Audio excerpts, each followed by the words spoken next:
आज हम यहाँ पर एनसीईआरटी का क्लास 5 का हिंदी सब्जेक्ट रिमझिम का चैप्टर 5 यहाँ पर पढ़ने जा रहे हैं। इसका नाम है जहाँ चाह वहाँ राह।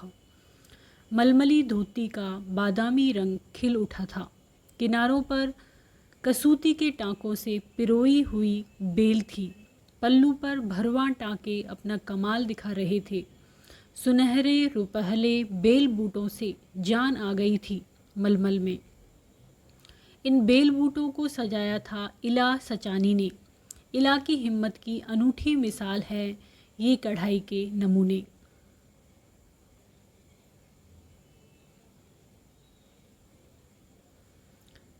छब्बीस साल की इला गुजरात के सूरत ज़िले में रहती है। उनका बचपन अमरेली ज़िले के राजकोट गांव में अपने नाना के यहाँ बीता।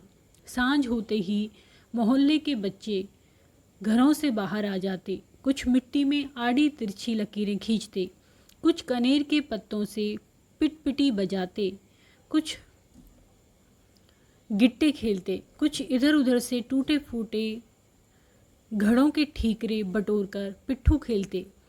जब इन खेलों से मन भर जाता तो पेड़ की डालियों पर झूला डालकर ऊंची ऊंची पेंगे लेते और ऊंचे स्वर में एक साथ गाते, कच्चे नीम की निवोरी सावन जल्दी अइयो रे।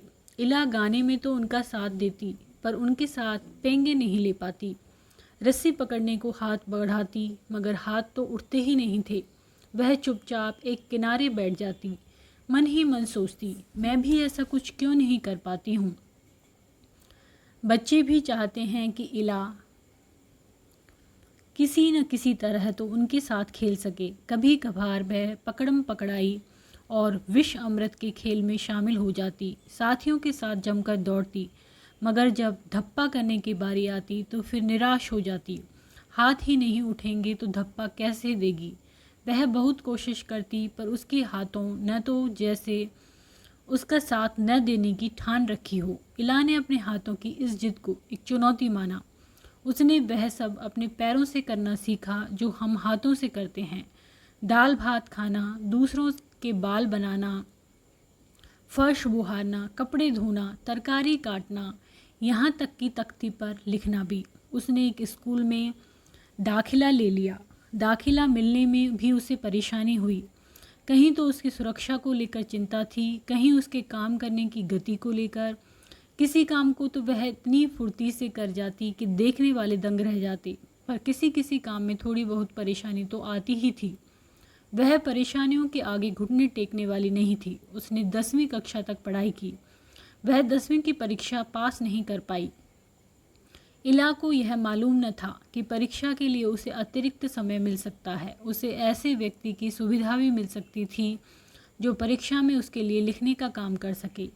यह जानकारी इला को समय रहते मिल जाती तो कितना अच्छा रहता। उसे इस बात का दुख है, पर यहाँ आकर सब कुछ खत्म तो नहीं हो जाता ना। उसकी माँ और दादी कशीदाकारी करती थी।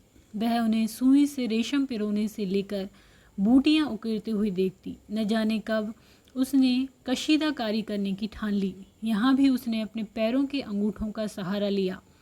दोनों अंगूठों के बीच सुई थामकर कच्चा रेशम पिरोना कोई आसान काम नहीं था, पर कहते हैं ना, जहाँ चाह वहाँ राह। उसके विश्वास और धैर्य ने कुदरत को भी झुटला दिया।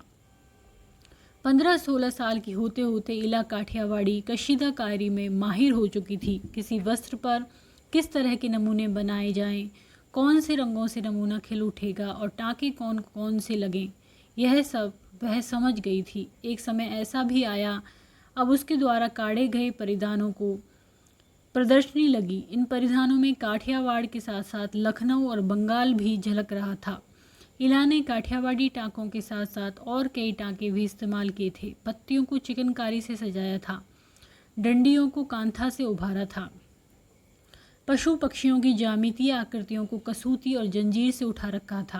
पारंपरिक डिजाइनों में यह नवीनता सभी को बहुत भाई। इला के पांव अब रुकते नहीं हैं। आंखों में चमक, होठों पे मुस्कान और अनूठा विश्वास लिए वह सुनहरी रुपहली बूटियाँ उकेरते थकती नहीं है। यदि आपको ये वीडियो पसंद आता है तो इसको लाइक करें, चैनल को सब्सक्राइब करें। कमेंट करें और शेयर करें। धन्यवाद।